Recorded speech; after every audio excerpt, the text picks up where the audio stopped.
Dans cette vidéo, nous allons présenter la notion de bilan financier ou patrimonial.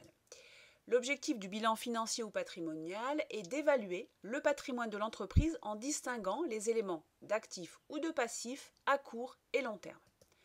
L'objectif est ainsi d'évaluer la solvabilité de l'entreprise et également sa capacité d'endettement pour le futur. Les utilisateurs sont les prêteurs, c'est-à-dire les organismes de crédit, les business angels, mais également tout créancier ou tout analyste financier qui souhaiterait obtenir une information sur la capacité financière de l'entreprise et finalement sa valeur de réalisation. Nous allons voir maintenant dans un premier temps comment évaluer le bilan financier. Donc bien entendu, nous partons du bilan comptable et nous allons opérer un certain nombre de retraitements. À l'actif, nous allons donc distinguer dans le bilan les éléments à plus d'un an et les éléments à moins d'un an. Qu'il s'agisse d'éléments à plus ou moins d'un an, il va falloir retraiter un certain nombre d'éléments. Nous allons donc évaluer l'actif immobilisé pour sa valeur nette réévaluée. Net, cela veut dire donc que l'on va déduire les amortissements et les dépréciations. L'objectif est en effet de déterminer la valeur de réalisation des éléments d'actifs. Donc nous prendrons en compte la valeur diminuée des amortissements et des dépréciations, puisque la comptabilité estime que la valeur de réalisation correspond à la valeur nette des éléments d'actifs. Et puis nous allons également opérer une réévaluation, c'est-à-dire que nous allons tenir compte donc des plus et moins-values potentielles qui correspondent donc à la différence entre la valeur des éléments d'actifs au jour de l'établissement du bilan financier et leur valeur nette comptable. S'agissant de l'actif circulant à moins d'un an, il sera également évalué pour sa valeur nette, donc déduction faite des éventuelles dépréciations, et également réévalué, c'est-à-dire en tenant compte des différences de valeur entre la valeur à la date d'établissement du bilan et la valeur nette comptable.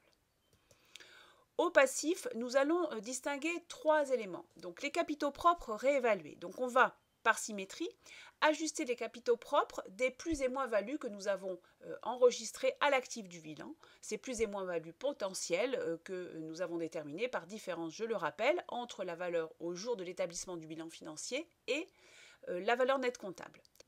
Nous allons dans un deuxième temps calculer les dettes à plus d'un an, c'est-à-dire que nous allons distinguer dans les dettes du bilan la part à plus d'un an et la part à moins d'un an.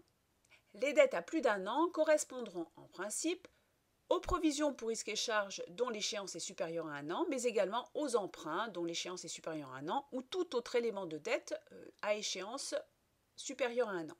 Et nous allons donc ensuite déterminer la valeur des dettes à moins d'un an. Nous avons donc évidemment une égalité entre actifs et passifs lorsque nous établissons le bilan financier. Comment allons-nous exploiter les données du bilan financier?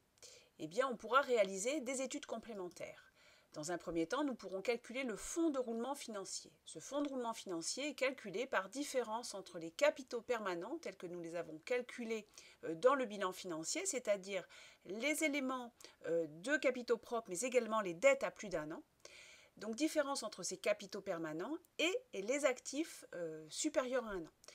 De cette manière, nous obtiendrons finalement le volant de trésorerie long terme que possède l'entreprise une fois financé son actif de long terme. Nous pourrons également calculer des ratios permettant d'évaluer la solvabilité de l'entreprise, tels que les ratios d'autonomie financière, ratio d'endettement, ratio de liquidité. Et nous pourrons également faire des comparaisons dans un premier temps dynamiques, c'est-à-dire nous apprécierons l'évolution des ratios sur plusieurs périodes successives, mais également nous pourrons effectuer des comparaisons statiques, c'est-à-dire comparer les ratios de l'entreprise avec d'autres entreprises du secteur. Nous parlerons alors de benchmarking sectoriel. Dans la prochaine vidéo, nous aborderons la détermination du bilan financier en détail et d'une manière plus approfondie.